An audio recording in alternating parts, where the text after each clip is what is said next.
بسم اللہ الرحمن الرحیم۔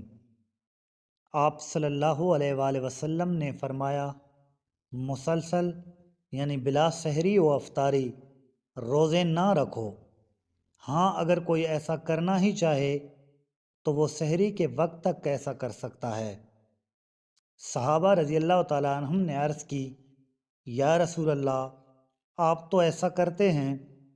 اس پر آپ صلی اللہ علیہ وآلہ وسلم نے فرمایا، میں تمہاری طرح نہیں ہوں۔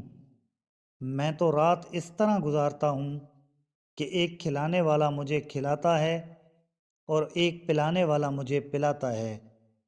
صحیح بخاری، حدیث نمبر 1963۔